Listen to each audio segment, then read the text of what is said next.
Hi friends, welcome back to my channel. ఈరోజు బీరకాయ curry చేసుకుందాం. ఒక్కసారి బీరకాయ కర్రీ ఇలా చేశారు అంటే పిల్లలు ఎంతో ఇష్టంగా తింటారు. చాలా రుచిగా టేస్ట్గా ఉంటుంది. బీరకాయ కర్రీని ఎలా చేసుకోవాలో ఒక్కసారి ఈ వీడియోని చివరి వరకు చూడండి. లైక్ చేయండి, కామెంట్ చేయండి. ముందుగా కావాల్సినవి: అర కేజీ బీరకాయలు, పావు కేజీ టమాటాలు, కొంచెం పచ్చెనపప్పు తీసుకున్నాను. మీరు ఎన్నైనా తీసుకొని వండుకోవచ్చు. లేత బీరకాయలతో కర్రీ చేసుకుంటే చాలా రుచిగా ఉంటుంది. ముందుగా ఒక గిన్నె తీసుకొని గిన్నెలో కొంచెం వాటర్ పోసి ఆ వాటర్లో పచ్చెనగపప్పుని వేసి నానబెట్టుకోవాలి. ముందుగానే పచ్చెనపప్పుని నానబెట్టుకుంటే పచ్చెనగపప్పు బాగా నానుతాయి. బీరకాయ కూరలో పచ్చెనగపప్పుని వేసుకుంటే బీరకాయ కూర చాలా టేస్ట్గా ఉంటుంది. తర్వాత మొత్తం బీరకాయలను పైన తొక్క తీసి నీటిలో వేసి బాగా కడిగి పక్కన పెట్టుకోవాలి. అలాగే టమాటాలను కూడా నీటిలో బాగా కడిగి పక్కన పెట్టుకోవాలి. బీరకాయలను చిన్న చిన్న ముక్కలుగా కట్ చేసుకోవాలి.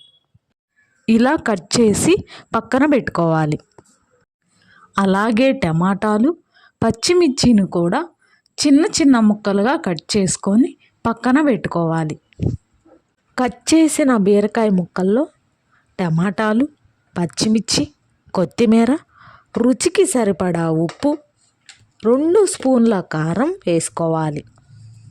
ఫ్రెండ్స్, మనం పచ్చిమిర్చి వేసినప్పుడు కారాన్ని తగ్గించి వేసుకోవాలి, లేకుంటే కర్రీ మంటగా ఉంటుంది. గ్యాస్ వెలిగించి గ్యాస్ పైన గిన్నె పెట్టి నూనె వేసి నూనె వేడి అయిన తర్వాత ఉల్లిపాయ ముక్కలు, తాలింపు గింజలు, జీలకర్ర, కరివేపాకు ఇవన్నీ వేసి ఉల్లిపాయలు ఎర్రగా వచ్చిన తర్వాత బీరకాయ ముక్కలు అన్నీ వేసి కలుపుకోవాలి. మొత్తం కలిసేలా కలుపుకోవాలి. బీరకాయ కూరలో వాటర్ పోయకూడదు. నూనెతోనే బీరకాయ కర్రీని మగ్గించుకోవాలి. అప్పుడు కూర చాలా టేస్ట్గా ఉంటుంది.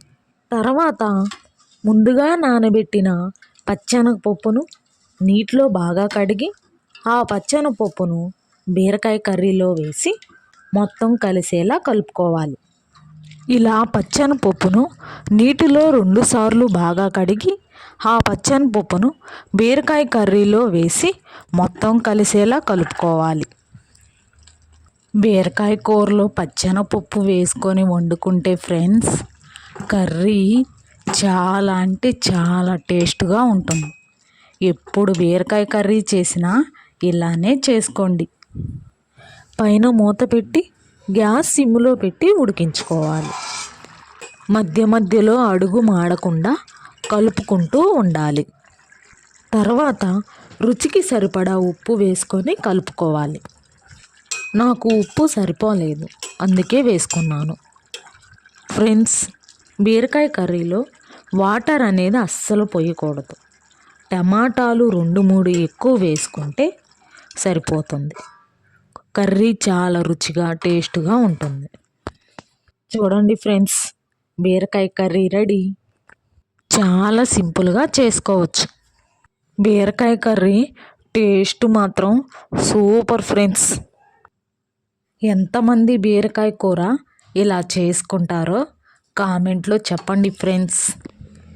బీరకాయ కర్రీ ఒక్కసారి ఇలా చేశారంటే పిల్లల నుంచి పెద్దల దాకా చాలా ఇష్టంగా తింటారు. చాలా రుచిగా టేస్ట్గా ఉంటుంది. మీరు కూడా ఒకసారి ట్రై చేయండి ఫ్రెండ్స్. ఎలా వచ్చిందో కామెంట్లో చెప్పండి. ఈ వీడియో నచ్చితే సబ్స్క్రైబ్ చేసుకోండి ఫ్రెండ్స్.